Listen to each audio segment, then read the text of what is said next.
Well, hello everybody. My name is Xander Raymond Charles, and today I want to talk about my Gibson Les Paul, you know what I'm saying? So the reason why I want to make this video is because a lot of you guys asked a lot of questions about this guitar in reference to me playing with this guitar all over the country every single night.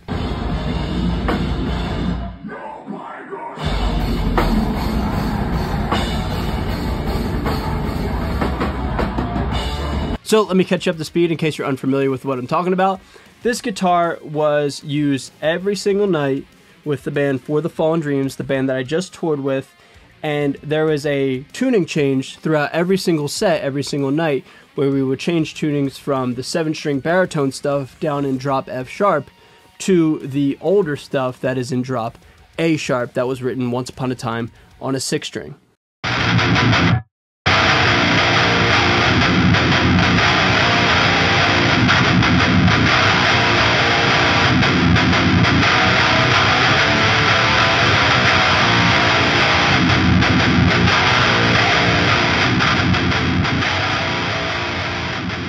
And why this video holds a lot of weight is because a Gibson scale 24 3/4 inch guitar is not the most practical guitar to use for a tuning such as drop A sharp. But here I am. I've always loved Gibson guitars. I've always loved Les Pauls. They're literally my favorite guitar shape, and I've never had the means to tour with a guitar. So when For the Fallen Dreams asked me to play with them, I was like, man, this is my opportunity to play a Les Paul on tour, jam with it, and just put it through its paces, play it in a metal context, and yeah, I just couldn't pass up on the opportunity.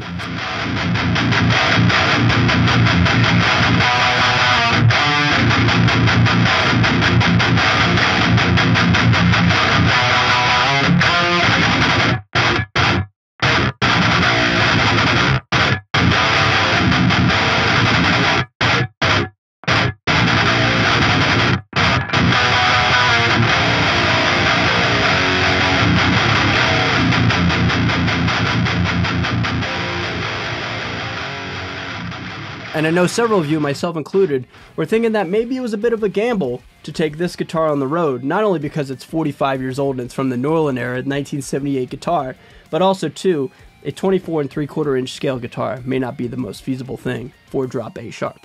But obviously I love this guitar so much. I've had it now for about 5 years, and out of all the YouTubers on the internet, you know, a lot of us have Les Pauls. In my own opinion, I think I truly have one of the coolest, if not the literal coolest Les Paul out of anybody. It's the most unique looking in my opinion, and man oh man does it sound absolutely monstrous in a metal context.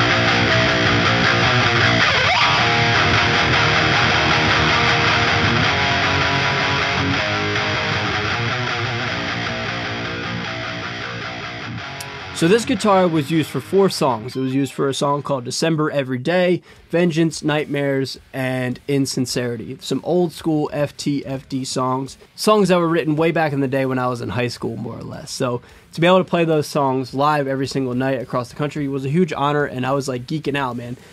Yeah, so those were the songs that we were using in the middle of the set every single night. And now speaking on this guitar, how did this guitar hold up? Well, everybody, honestly, it truly held up better than I anticipated. Not to say that I thought it was going to be a liability. However, I am not naive to the fact that Gibson guitars sometimes have tuning issues. But the main thing that I did prior to leaving was I got the string gauge right from Stringjoy.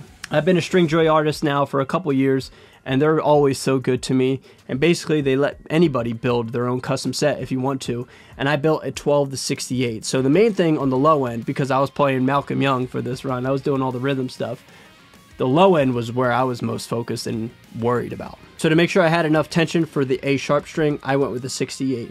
I have a video on my channel that I posted over a month ago now, like a month and a half ago, where I was testing different string gauges for drop A sharp, And in that video, I had a baritone set, 13 to 72. The 72 sounded and played great, but I feel as though I didn't need that thick of a string. I got away with the 68, and I think the 68 is the sweet spot for me.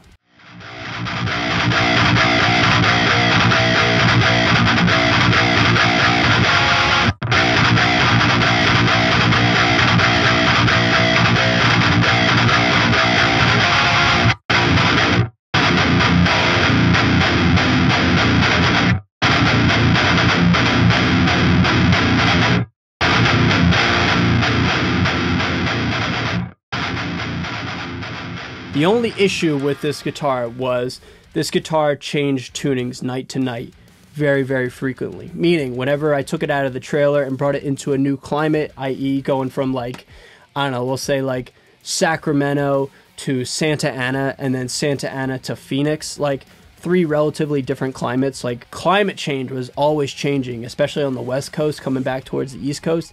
So whenever I would take this guitar out of my Inky case, it was really like in disarray in terms of the tuning. So it was not stable from night to night, you know, resetting it up. But once I got it acclimated after being in the venue for several hours, like 5-6 hours before I even played it, the tuning held up fine. And the one issue was the G string. The G string was always the string that was the most problematic and out of tune. And there was actually even 1 or 2 times when I was playing live where I could hear it was flat. So middle of the song, I had to crank it real quick and tune it back up to pitch or somewhat close just to get through the song. But apart from that, the main thing, the main low 3 strings were the ones that I was most focused on. They actually held up the best in terms of tuning. Like I said, once I got it acclimated to the new climate that I was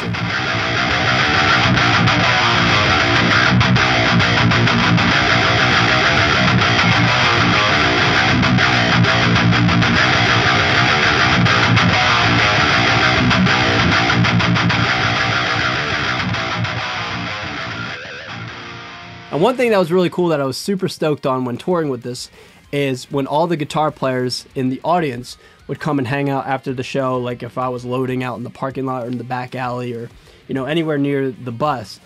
Whenever a guitar player would come up, they would always ask about this guitar. And my favorite thing to do, truthfully, was to show this guitar off and let other players hold it, feel it, and, you know, just talk about it. That was such a fun experience. I remember specifically in Dallas, Texas, there was a group of guys there that we were really geeking out, just like right on the street in Dallas. And yeah, it was just like a cool moment, man, because this guitar is such a talking piece, and you know, it really gets people interested and intrigued. And I always just love to show off this piece of art, of history, of, you know, Gibson history.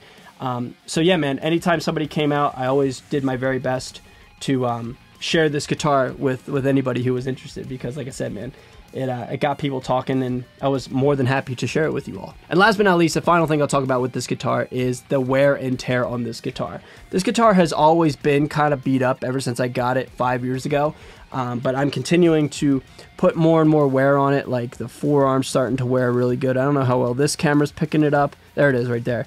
Like, that's starting to wear. That's all me, and like that is the coolest thing, man. Like, I don't know, dude, like I'm super stoked and, I don't know, nerdy about that stuff. But being able to sweat with this guitar every single night, throw it around, jam on it, riff on it, bang the hell out of it, like, that's what a guitar is supposed to be, in my opinion. This thing is not supposed to be in a case. I don't understand the whole keeping a guitar that you love safe in your home and in a case if you have the means to travel with it and play with it. That never made sense to me. So yeah, man, taking this thing out every single night and beating the hell out of it, I really, really loved it.